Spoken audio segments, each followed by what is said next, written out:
breathe. Just inhale that strength God planted in you and exhale every burden you've been dragging behind you, because tonight we're about to talk about something that's going to stretch you, free you, and remind you who you are. I came to tell somebody, maybe it's you, that you have been clinging, holding, gripping things, people, situations, and relationships that have been weighing down the wings God gave you to soar. And hear me, sis, there is a version of you that is not afraid to let go. See, the truth is men. They can't resist a woman who has learned the art of detachment, not because she's cold, not because she's distant, but because she's whole, because she knows her worth doesn't hinge on whether someone chooses her or not. A woman who detaches, she doesn't chase, she attracts. She doesn't beg, she becomes. And when you become that woman, baby, you shift atmospheres. Tonight, we're going to talk about how to step back so God can step in. How to loosen your grip so your power can flow freely again. Because when you detach from what drains you, you connect with what defines you. Let's get into it. Detachment is not rejection, it's redirection. And the moment you truly understand, that is the moment your spirit starts to breathe again. You see, so many of us have been taught that to let go is to lose, that to release is to forfeit something valuable, that to step away is to step into loneliness. But I came here to pull the veil back and tell you the truth. Detachment is not you walking away empty-handed, it's you walking away open-handed. Open enough for God to pour into you what He's always wanted to give but couldn't because your hands were too full. We get caught up in these cycles, don't we? Holding on tight to people, to relationships, to situations that look like they have potential but are really draining our purpose. We convince ourselves that if we hold on just a little longer, maybe He'll see our value, maybe it'll turn around, maybe if I love a little harder, show up a little more, silence myself a little deeper, maybe then I'll be worthy of being chosen. And in the middle of all that performing, striving, clinging, you forget you're not an object waiting to be picked. You're a woman already appointed, already called, already worthy. So when I say detachment is redirection, I mean that detaching from something or someone is not about bitterness. It's not about shutting down your heart or building walls so thick no one can get in. It's not about proving a point or trying to punish anybody. Detachment is spiritual clarity. It's when God gently, or sometimes not so gently, pulls your spirit to the side and says, "Daughter, you're looking for provision in a place where I only meant to give you a lesson. You've overstayed in a season that was only meant to be temporary. You've been sowing seeds in soil I already marked as infertile, and in His grace, God calls you to detach, not because He's taking something from you, but because He's leading you back to something better: alignment, peace, purpose, freedom. I know what it feels like to believe that walking away means failure. We think if we let go, it means we wasted time, we wasted years, we wasted prayers, we wasted love. But can I tell you something? Nothing in God's kingdom is wasted. Not a single tear, not a single late night, not a single ounce of love you gave in truth and sincerity. You didn't waste anything you invested in your growth. And sometimes growth looks like recognizing when an assignment is complete and having the courage to exit the classroom. See, detachment doesn't diminish your love, it refines it. It says, I can still honor what we shared, but I honor myself more. It says, I trust that what God has for me won't require me to shrink, chase, or compromise. And that's what makes a woman magnetic. That's what shifts the atmosphere when you walk in a room. Because men, opportunities, and blessings are drawn to a woman who moves with clarity, not chaos. And clarity comes from redirection, knowing that your worth is not tied to who stays or who leaves, but to who God says you are regardless. Some of you have been in spaces where you've confused attachment with loyalty. You've called it faithfulness when really it was fear. Fear of being alone, fear of starting over, fear of not being chosen again. But detachment breaks that chain. Detachment says, I can release what doesn't nourish me without guilt, without apology, without regret. Because what God removes, He replaces, and what He replaces is always more aligned with your healed heart than your hurting one. I want to speak to the woman who's been afraid to let go because she thought it made her unloving. You've been scared to detach because you thought it would make you look heartless, selfish, cold. But the truth is, detachment is one of the most loving things you can do for yourself and for the person you're releasing. Because as long as you're tethered to something that's not feeding you, neither of you can grow into the fullness God intended. You're not doing anybody a favor by holding on to something that expired. You're just delaying both of your destinies. And yes, it hurts. Yes, there are tears. Detachment is not numbness. It's not pretending like you don't care. It's feeling every ounce of grief, but choosing to move forward anyway. It's letting the tears fall as you pack up your spirit and walk back into the space God called you to before you got distracted. It's reminding yourself that you are not here to beg for crumbs when God has prepared a feast. And sometimes the only thing standing between you and the table is your refusal to leave the wrong kitchen. When you detach, you don't lose love, you refine your capacity to receive real love. You don't lose opportunities, you clear the path for divine ones. And you don't lose yourself, you find the version of you that doesn't settle, that doesn't strive, that doesn't sacrifice her peace for someone else's potential. That's why detachment is redirection. It's God saying, "Daughter, I'm not punishing you, I'm positioning you."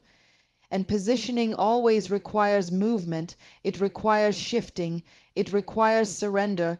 If you want to be irresistible, radiant, magnetic, don't grip tighter. Loosen your hands, loosen your heart. Let go of what was never meant to be carried this far. And trust that when you detach, you're not stepping into emptiness, you're stepping into alignment. You're not losing love, you're making room for deeper love. You're not walking away from purpose, you're walking straight toward it. A woman anchored in purpose is never desperate for presence. When you truly know who you are and why God placed you on this earth, you move differently. You speak differently. You love differently. You no longer spend your days and nights anxiously waiting on a text, overanalyzing conversations, or bending over backwards just to make someone see your worth. Purpose grounds you in such a way that you're not swayed by who comes or who goes. You're steady, you're solid, you're sure. See, when you don't know your purpose, you search for identity in other people. You attach yourself to their validation, their attention, their affection, hoping it will fill the void. You make their presence your anchor, and when they drift, so do you. But when purpose becomes your anchor, you don't drift. You don't waver. You don't lose yourself trying to keep someone else. You stay planted because your foundation is not fragile. Your foundation is divine. There is a confidence that comes from being aligned with your calling. I'm not talking about arrogance. I'm not talking about pretending to have it all together. I'm talking about the quiet, unshakable knowing that you were created on purpose, for purpose, with purpose. And when you know that, you understand that anyone who enters your life is not completing you, they're complementing you. You're not empty, waiting for someone to fill you up. You're full, and they're just an addition, not a necessity. That changes the whole dynamic of how you show up in relationships. You don't tolerate inconsistency because your purpose demands stability. You don't chase attention because your purpose commands respect. You don't shrink to fit into places that don't recognize your light because your purpose has already given you a seat at a table God handcrafted just for you. The thing about a woman anchored in purpose is that she becomes magnetic, not because she's trying to be, but because alignment is attractive, wholeness is attractive, peace is attractive. A woman who knows where she's going doesn't have to beg anyone to walk alongside her because people are naturally drawn to the clarity and confidence she carries.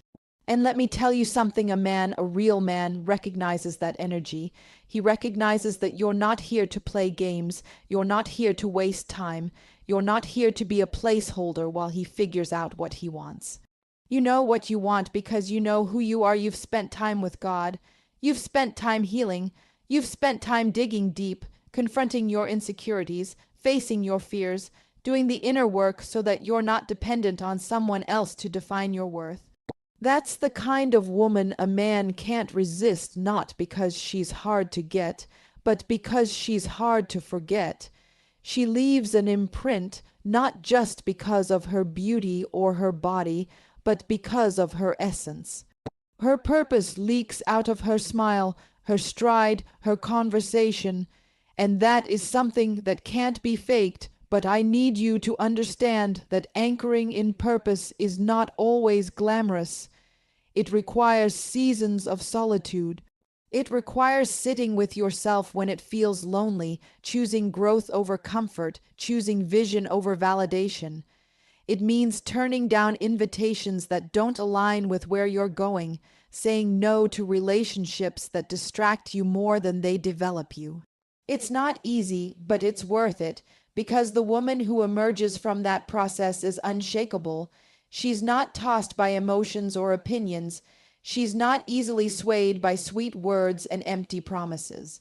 She's discerning, and her discernment protects her from entertaining what doesn't serve her destiny. When you're anchored in purpose, you operate from overflow, not emptiness. You give love not because you need it back to feel whole, but because you're already full and you enjoy pouring into others. You serve not from a place of desperation, but from a place of abundance. You create, you lead, you inspire, all because you're connected to the source, not the surface. And when people experience you, they feel that depth.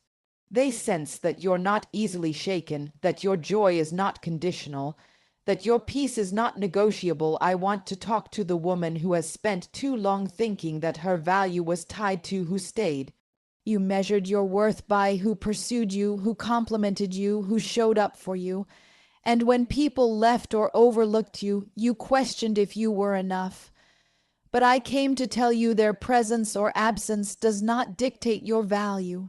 Your value was sealed the moment God breathed life into you and assigned purpose to your name. And when you root yourself in that truth, you stop chasing shadows and start building legacies. You don't have to dim your light to make someone stay. You don't have to dilute your dreams to make someone comfortable. You don't have to silence your voice to keep peace. Purpose makes you bold enough to speak, strong enough to stand, and secure enough to stay true to yourself even when others don't understand. And that boldness, that security, that wholeness, that's what makes you irresistible, not because you're trying to impress, but because you're unapologetically aligned. You've stopped waiting for someone else to validate you because God already affirmed you. A woman anchored in purpose walks with her head high, not because life has always been easy, but because she knows every setback, every heartbreak, every disappointment was part of the process that refined her. She doesn't wear desperation like perfume, hoping to lure someone in. She wears grace, dignity, and confidence, knowing that what is for her will recognize her without her having to lose herself. That is the power of being anchored. You don't drift with the tides of attention. You don't crumble under the weight of rejection. You stand firm and unmovable because your foundation is not built on fickle feelings. It's built on eternal purpose. When you know your assignment, you don't panic when people walk away. You don't crumble when they don't call back. You bless them and keep moving because purpose has places to take you, and you don't have time to be tied down by people who don't see the vision. You're not desperate for presence because you're already filled with divine presence. You've already been validated in the secret place. You've already been affirmed in your spirit, and that makes you powerful beyond measure. Letting go of control invites divine alignment. That's a hard truth to swallow, especially for women like us women who have learned how to survive by managing, fixing, orchestrating, and holding everything together. We were taught that control keeps us safe. If we can just anticipate the next move, if we can just read between the lines fast enough, if we can just keep our hands on every detail, maybe we won't get hurt again. Maybe we won't be blindsided again. Maybe we won't lose what we love. Control feels like protection, but in reality, it's a prison. The problem with control is that it places the weight of outcomes on your shoulders, not God's. It tricks you into believing that if you can just work harder, love harder, show up harder, you can guarantee that everything will go the way you want it to go. And while you're over here exhausting yourself trying to keep all the plates spinning, you're missing the gentle whisper of God saying, "Daughter, if you'll release it, I can redirect it." We forget that our vision is limited. We see through a small lens, colored by our past, our pain, our expectations. But God, He sees the end from the beginning. He knows where every path leads. And when we loosen our grip, when we unclench our fists and say, "God, you can have it," that's when alignment flows. Alignment is not about forcing pieces to fit. It's about allowing the pieces to move into place at the right time, in the right season, by the right hand, and most of the time, that hand isn't yours. Letting go of control doesn't mean you're passive. It doesn't mean you don't have vision, standards, or desires. It means you recognize that the how and the when are not your responsibility, they're God's. Your role is obedience, not orchestration. Your role is discernment, not domination. Your role is surrender, not striving. I need to talk to the woman who has been white, knuckling a relationship, a career, a dream, trying to make it bend to her timeline, her desires, her expectations. I know it's scary to loosen your grip. I know it feels risky to say, "God, I trust you even if this doesn't turn out how I planned." But here's what I've learned. The outcomes we manufacture from fear are never as beautiful as the outcomes God births from faith. Control may give you temporary relief, but surrender gives you lasting peace when you let go. You make space for divine alignment for the people, opportunities, and relationships that are truly designed for your destiny to find you without resistance. You don't have to manipulate conversations to get someone to see your worth. You don't have to chase down love or prove your value. You don't have to shrink yourself to fit into a narrative that was never yours to begin with. You can stand tall in who you are, do your part, and trust that what is meant for you will not pass you by. Control says, "I have to make it happen." Surrender says, "If it's mine, it will happen." And that shift changes everything. When you let go of control, you also let go of anxiety. Anxiety is rooted in the fear that things won't go as we planned. It's the nagging voice that says, "If I don't stay on top of this, it's going to fall apart." But here's the thing, even when you were micromanaging every detail, things still slipped through your fingers.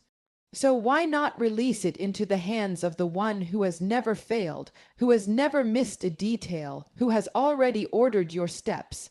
Trusting God's alignment doesn't mean you won't face challenges. It means that when challenges come, you don't crumble because you know they didn't catch God off guard. Letting go of control makes room for miracles. Miracles don't happen in the realm of certainty. They happen in the space where you say, "God, I don't know how you're going to do it, but I trust that you will."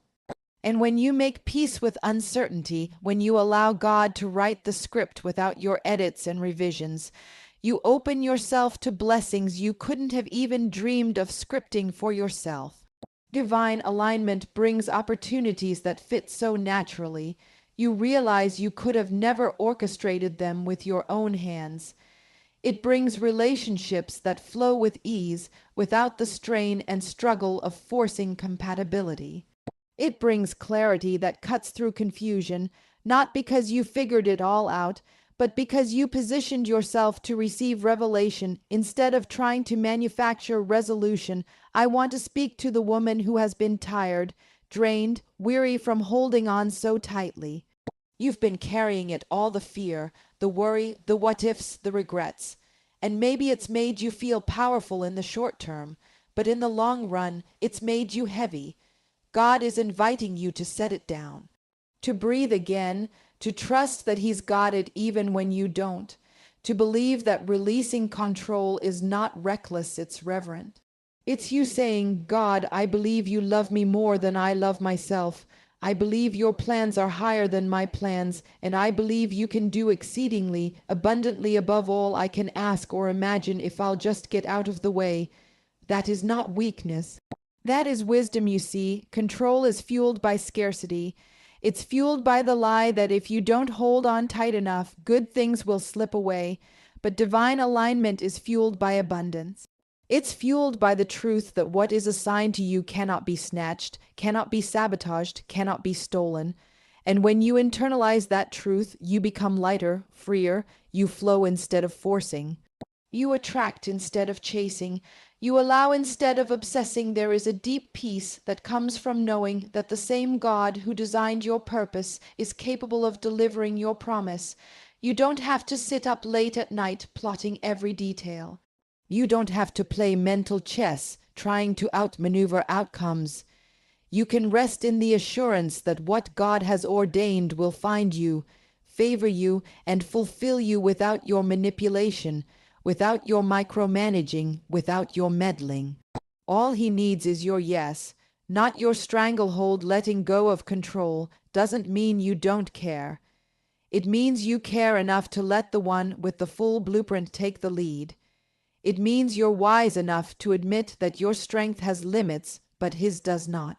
And when you let him guide, align, and orchestrate, you experience a level of grace, flow, and ease that control could never manufacture. You step into rooms you didn't have to kick down doors to enter. You encounter people you didn't have to contort yourself to impress. You receive blessings you didn't have to scheme to secure. Wholeness is the most irresistible energy you can carry. And when I say wholeness, I'm not talking about perfection. I'm not talking about having every piece of your life lined up like a checklist. I'm not talking about looking flawless on the outside while your soul is crumbling on the inside. I'm talking about the deep, unshakable, grounded knowing that you are complete within yourself, that your identity is intact, your heart is settled, and your spirit is anchored even when life is still unfolding. Wholeness means you are not moving through life fragmented, not constantly searching for someone else to fix what you believe is broken. You are standing in your fullness, aware of who you are, whose you are, and what you bring to every table you sit at. The reason wholeness is so magnetic is because it creates a presence that speaks before you even open your mouth. You can walk into a room and without saying a word, people sense the peace on you. They sense the confidence on you. They sense that you are not looking around to be chosen because you already know you're called. You are not fishing for compliments because you have already affirmed yourself in the quiet spaces when no one else was clapping. That kind of wholeness cannot be manufactured through makeup, clothes, or carefully curated Instagram posts. It is cultivated in the deep work of healing, forgiving, releasing, and growing. See, when you are whole, you don't look to relationships to validate your worth.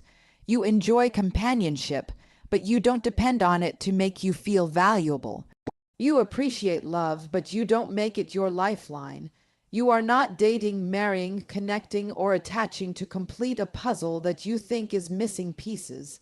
You are coming into every relationship, every opportunity, every season as a woman who knows she is already enough. And that, right there, changes the entire atmosphere of how people engage with you. A whole woman has boundaries, not walls. She is open, but not desperate. She can say yes, and she can say no, and both are spoken with clarity and conviction.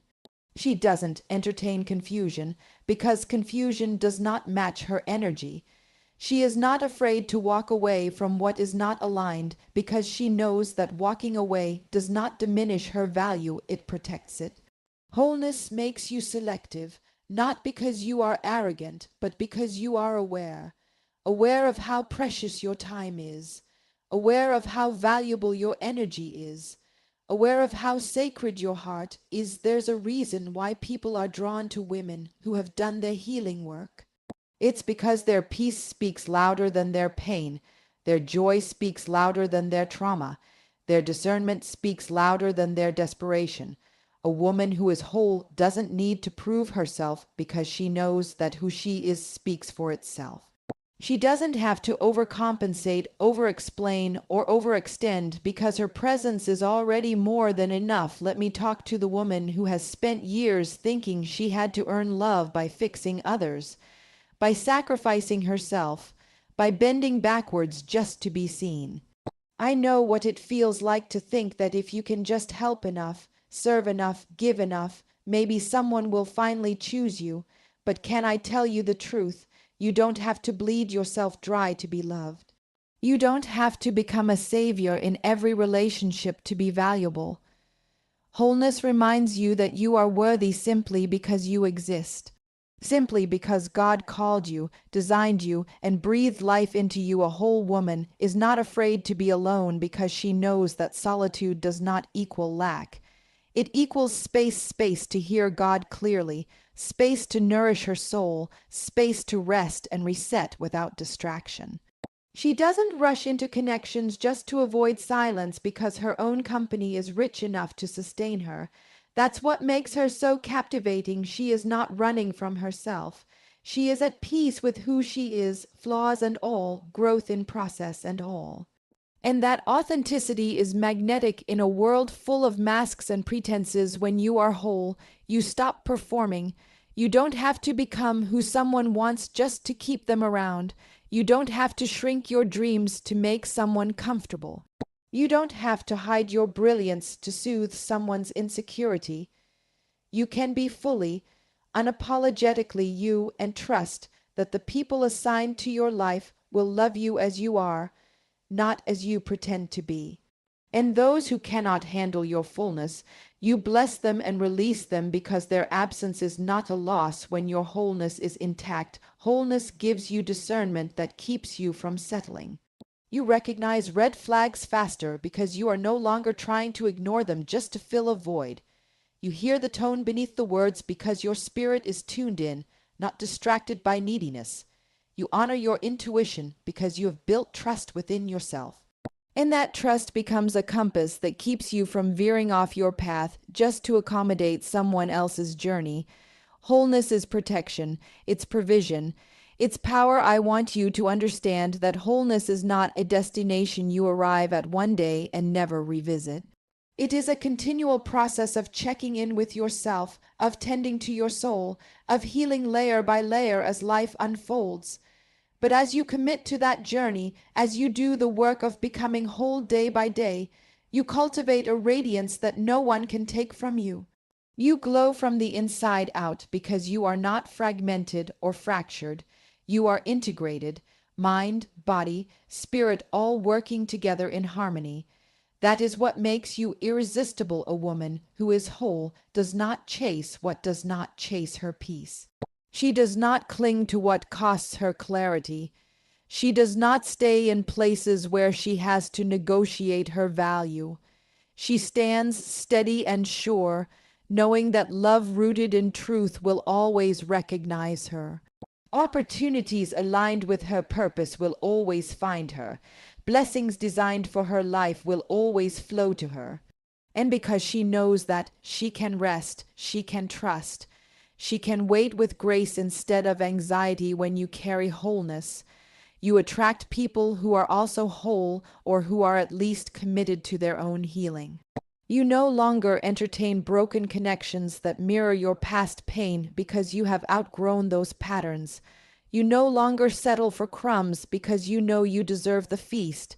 You no longer abandon yourself to keep company because you'd rather walk alone in peace than together in chaos. That is the power, the beauty, the magnetism of wholeness. It's not loud, but it speaks volumes. It's not forceful, but it's undeniable. It doesn't demand attention, but it commands respect.